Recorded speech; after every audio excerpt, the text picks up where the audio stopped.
Chinese practices for breathing, and she will demonstrate, she will present us more in details. So let's welcome Eleanor. Mic test, can you hear me? Hi everyone, good morning. My name is Eleanor. I'm a Singapore health coach who is now based in Chiang Mai.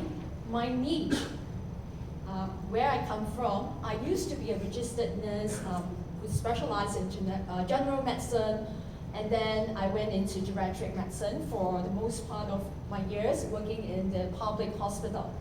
And then after my bond ended, I was convinced that the conventional healthcare system was intrinsically broken, and I took a leap of faith. I went into personal training.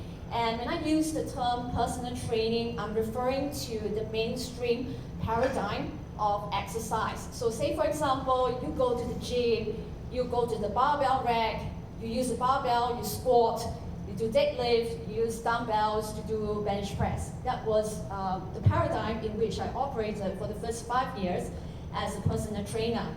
But then, towards the end of the 5th year mark, I realized there was also a gap that I was noticing in mainstream approach to exercise. Now, number one was that pain and musculoskeletal issues are not easy to solve using the musculoskeletal approach, which is the muscle-centric approach. And that got me to start researching on alternatives, and that has led me into the last 5 years in what I now call trauma-informed health coaching. Now, what do I mean by the term trauma-informed? You might have encountered this term, trauma-informed, in areas like psychology, counseling, even things like family therapy. Now, essentially, trauma is like if you see your nervous system, like the OS, the operating system of a smartphone or a computer, now trauma is like the junk file that keeps corrupting your OS. It gets you stuck in a dysfunctional way of behavior. So say, for example, if I was a personal trainer in my earlier days, I couldn't help my client get rid of dysfunctional eating patterns.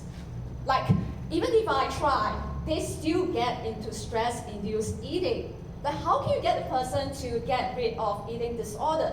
It's no longer about counting calories. It's no longer about forcing the person to conform to a strict diet. We need to look deeper into that. So that's why I went into trauma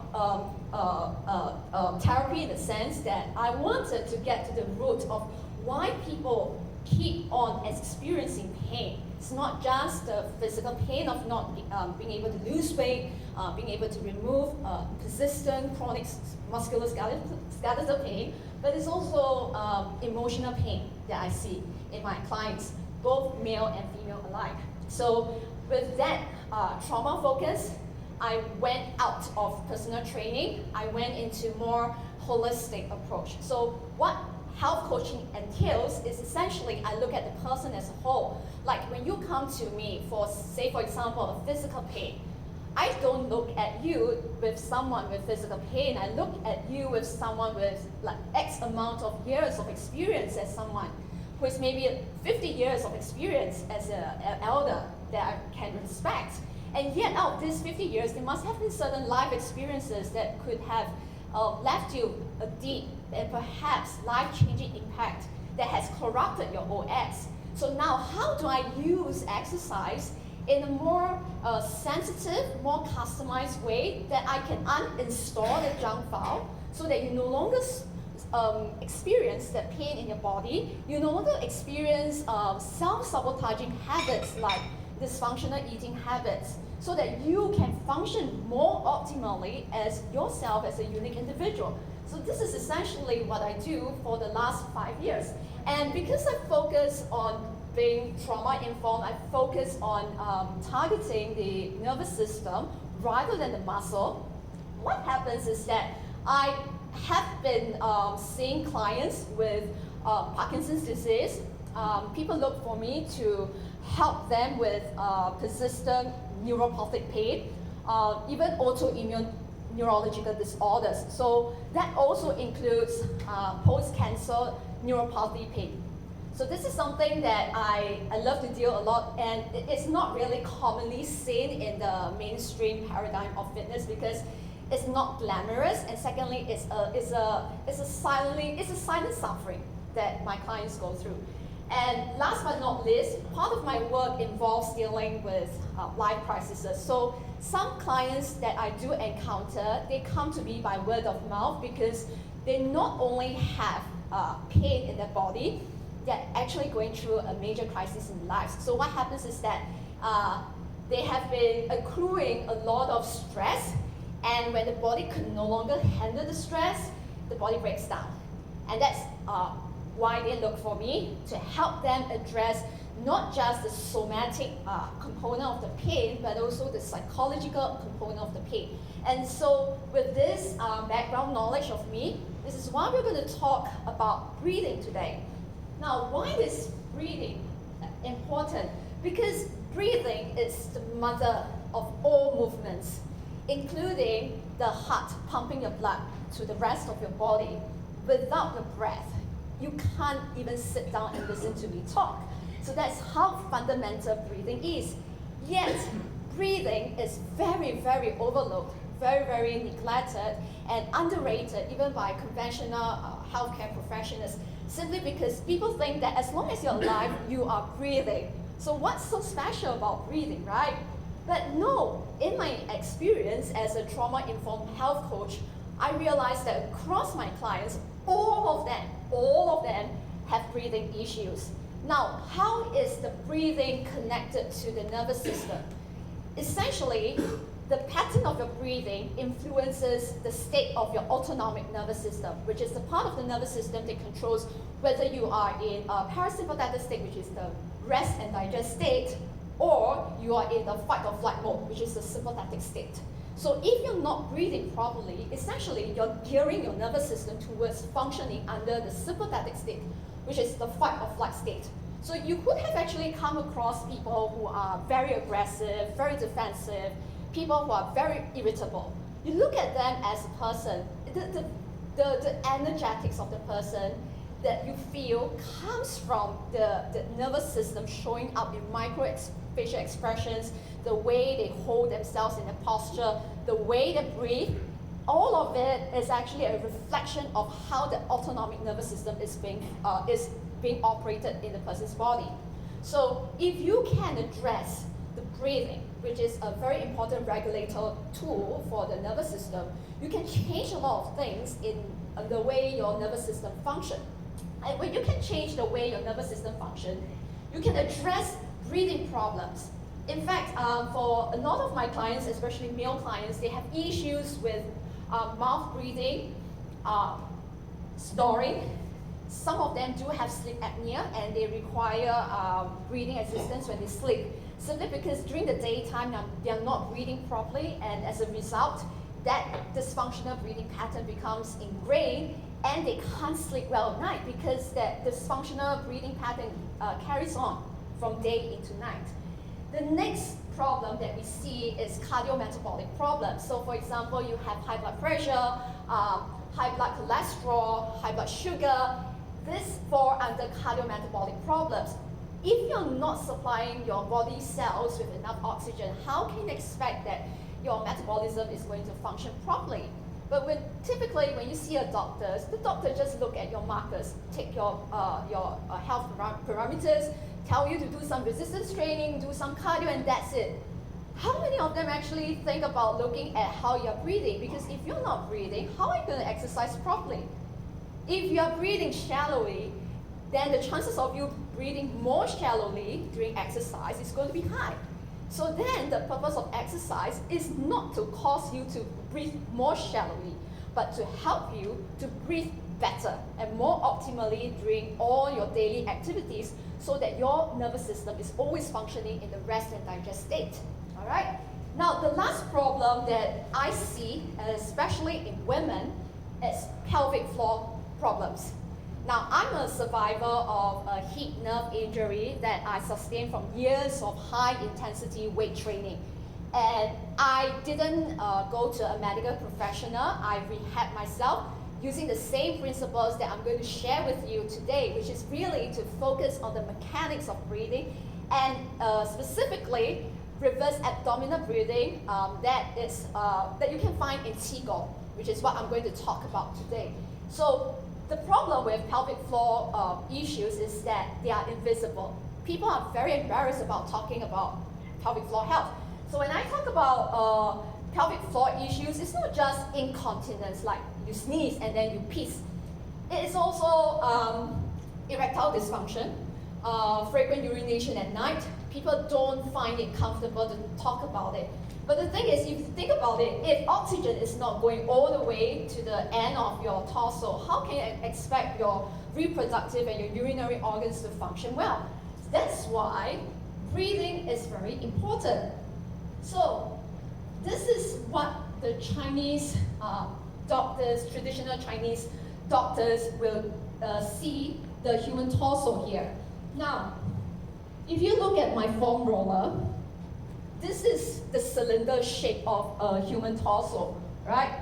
Now, the torso, if you look at it from Western physiotherapy, Western musculoskeletal perspective, the top part is the diaphragm, which forms your deep core muscle, all right? So the diaphragm is the one that lies below your lungs. It's the one that contracts to expand your lungs, relax so that you can exhale out the carbon dioxide.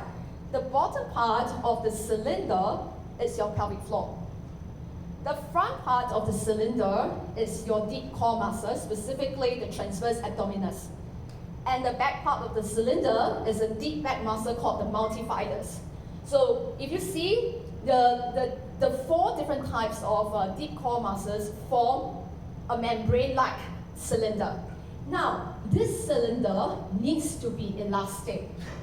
It needs to be elastic strong so that it can expand, contract easily like a balloon.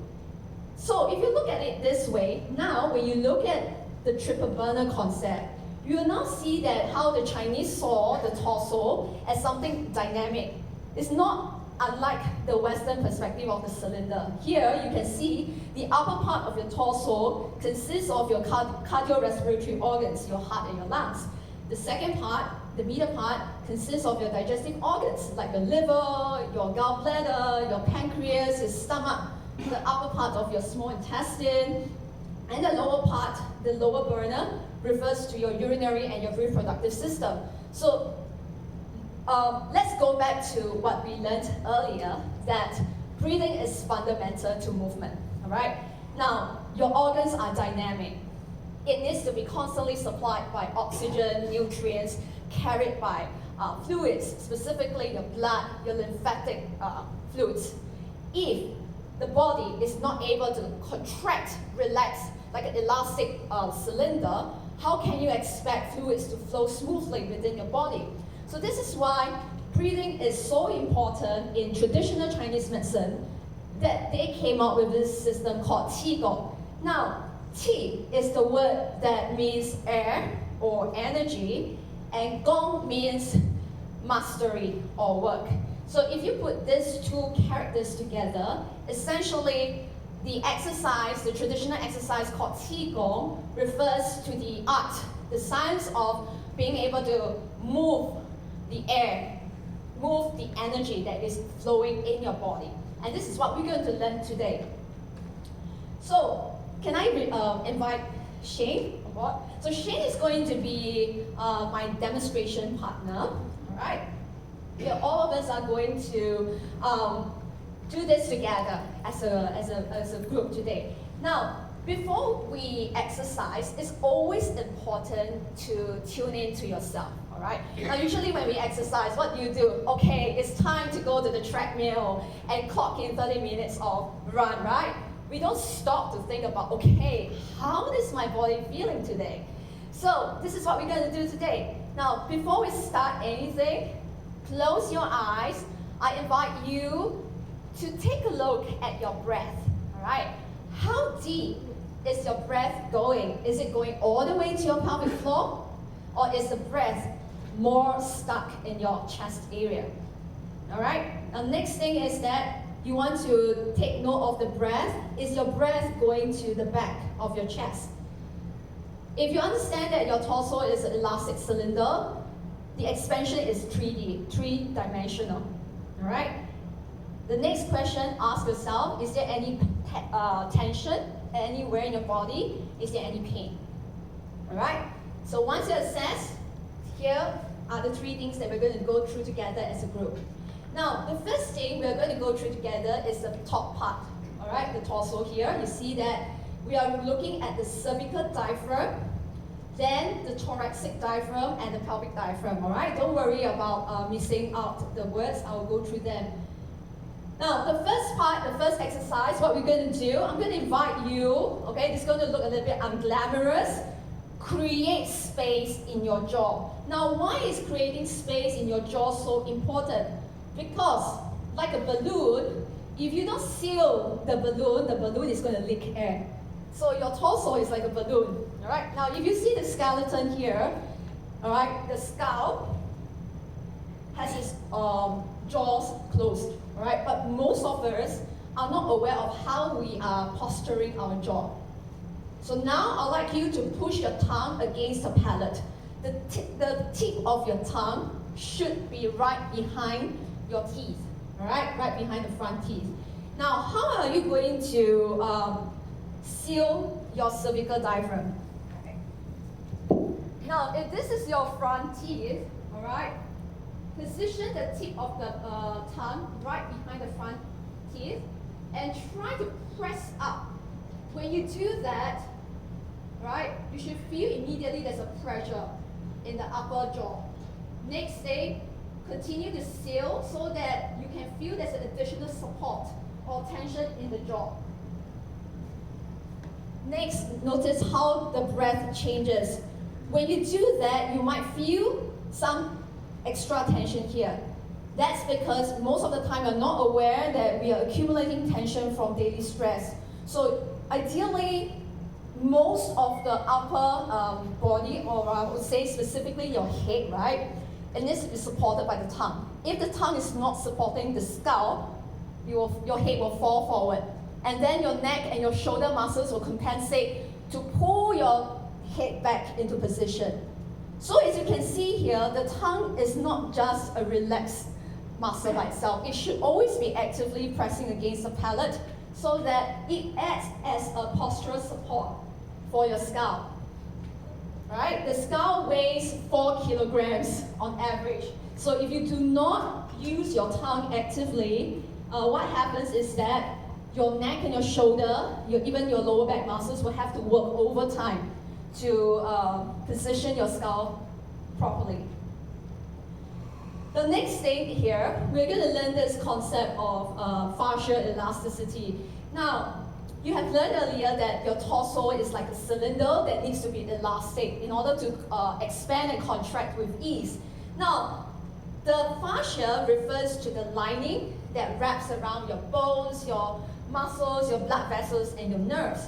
So if your fascia is not elastic, it is dry, it is dehydrated, your cylinder, your torso, is not able to expand and contract properly. That's where you are going to feel a lot of musculoskeletal aches. So what we are going to do now here is that we are going to explore releasing, doing some self-myofascial release so that you can notice the difference in how your lung expansion feels. So what I'm going to do now is that here I have is a scraping tool. In Chinese, it's called gua sha. Now, Shane is a model here. I'm going to use the tool to scrape. Now, what you can do is to use your hands to gently move across the rib cage. Now, if you see the rib cage is like this, you want to aim into the intercostal space, all right? Just knead gently or however hard you want. Now, the next part is that I'd like you to focus more on the clavicle here, all right? The collarbone, all right? Now, go to the outer edge of the clavicle, go below, you should feel a depression. Looking at the picture over there, right next to the upper rib, go in, digging it in, all right? Now, for some of you, it might feel very sore, and that's because this is a tendon of your chest muscles. If you are frequently internally rotated, they will be overactive. So it's going to feel very sore and sometimes even painful. So how you know that your body has been overcompensating is just really by assessing the discomfort that you have in your chest muscles. So if you think about it this way, if your chest muscles are constantly overactivated like this, then it makes sense that the neck, shoulder, and the back muscles will have to work overtime to pull you back. So essentially, no matter how much massage you do on your back muscles, it's not going to relieve the issue, because the real issue here is the frontal tension. The fascial elasticity is not there. So you have to focus on releasing space in the chest, in the rib cage, so that you can feel that the chest can be expanded naturally and effortlessly. Alright? So once you're done on one side, feel free to do on the other side as well. So if I were Shane's wife, I would really go in deep and really knead it deep. If I am really brutal, I could do this as well. Alright? So this is what I teach my male clients as well as couple clients to do massage for each other to help to de-stress after a hard day at work. Alright? Now, the next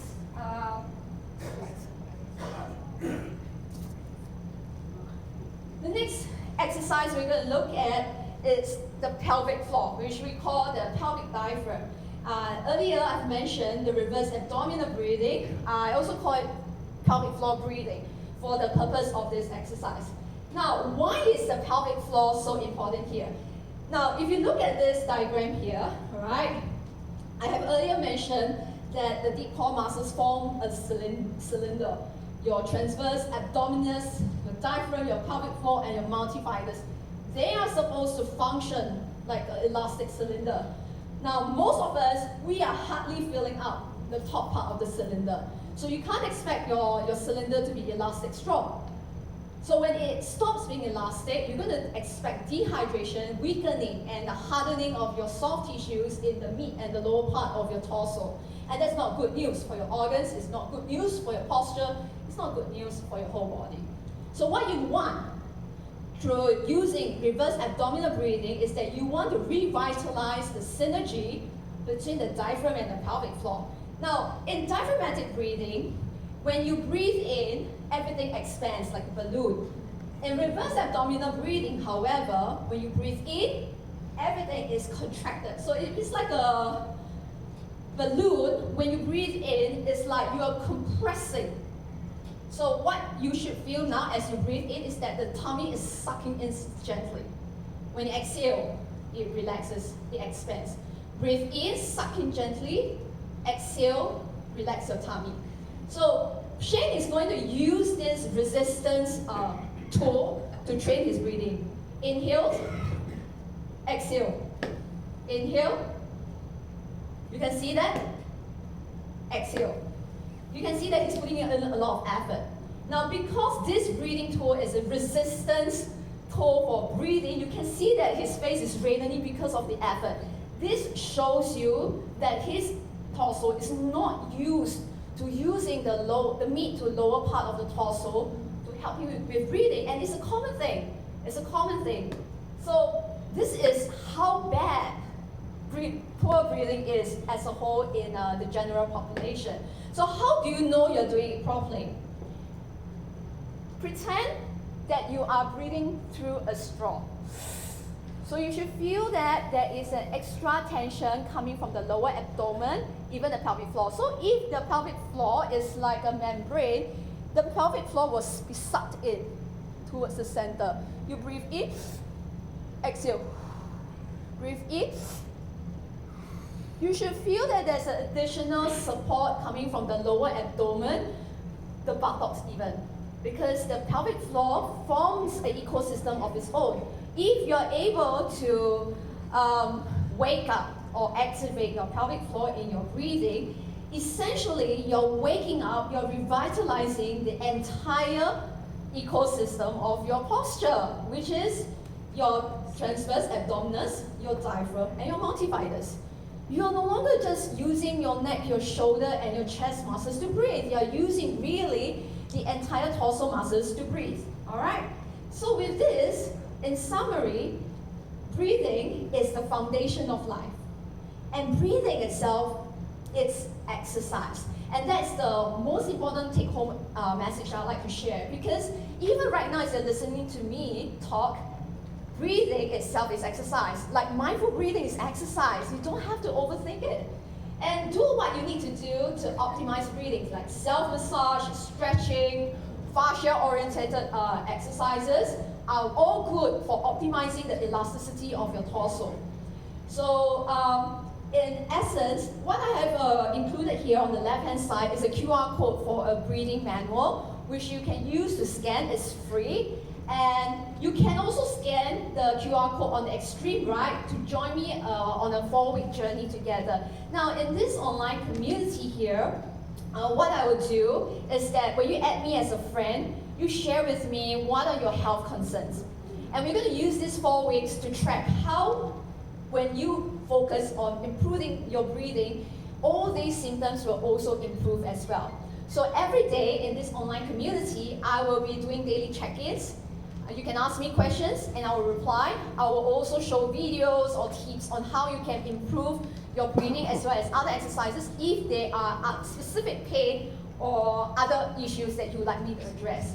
And last but not least, if you like my work based on my social media content and even just this talk itself, feel free to fund me and I deeply appreciate it. Thank you for your time.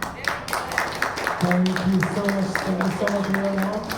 Now we'll open the floor for about 5 minutes if you have any question and answer. And after 5 minutes, if you still have more questions, Eleanor will be available to discuss or answer your questions after the meeting, or you can also connect to her through her lines or the scan QR code. It's also on the sheet of paper. Yeah, there's also a sheet of paper. Sorry, because initially we were thinking about the tables. I asked Eleanor to bring and put on the table, but now I think on the chair. So please get the connections. But now we have about 5 minutes for Q&A. If you have anything. Yes. But Qigong, that's what you're practicing, Yes. right? So do you do the static 1, 2, 3, 4? In the manual, I have included a Qigong series that you can consider. It's called 8 Pieces of Rocket. In Chinese, it's called 八段锦. Now, this itself, in my experience with my Singapore clients, it's very accessible. But because I understand that it might be dependent on mobility issues, age-related mobility issues, you can use that as a framework. Whatever challenges that you experience, please feel free to share. But that exercise itself, that sequence of Qigong, it's semi-static in the sense that there are 8 different exercises which you can hold and use your breathing to guide the intensity of the exercises, but you go through it like a flow. Yeah.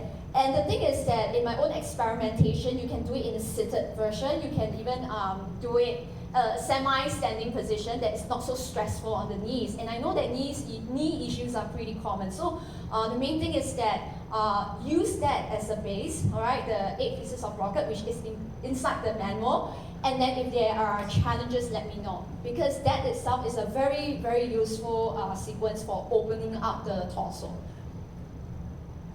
So when I've done breathing exercises in the past, I immediately recognize I have very shallow breathing. I follow the exercises and I can do it. But then I very quickly revert to shallow breathing. So my question is the goal to transform the breathing 100% of the time so it's natural to be breathing fully as you're explaining? Yes, yes, you're right. That's the reason why I emphasize the word trauma-informed. Because the thing is that it's very hard to produce long-lasting changes in movement if trauma, when I use the word trauma, I mean it's not just the big T, like the big traumatizing events like accidents, disasters. It's also the chronic stresses that we face when we were young. So when we are always stressed when we're young, it becomes ingrained as a muscle memory. So how do you uninstall that muscle memory? you have to go back to that memory, uninstall it through somatic trauma work. This is what I can teach on a basic level in the online community so that you can use it to help your own spiritual and your physical development as well. Because when you understand that changing movement is no longer just using exercises to change, but you also have to combine it with psychosomatic approaches, then the exercises that you were previously doing will be a lot more effective and helpful. Thank you, Eleanor. So once again, if you have more questions, please connect to Eleanor. And now we have a 5-minute slot of the sponsor by Bangkok Hospital, and they will talk any promotion package that they have for the members. Let's welcome Bangkok Hospital.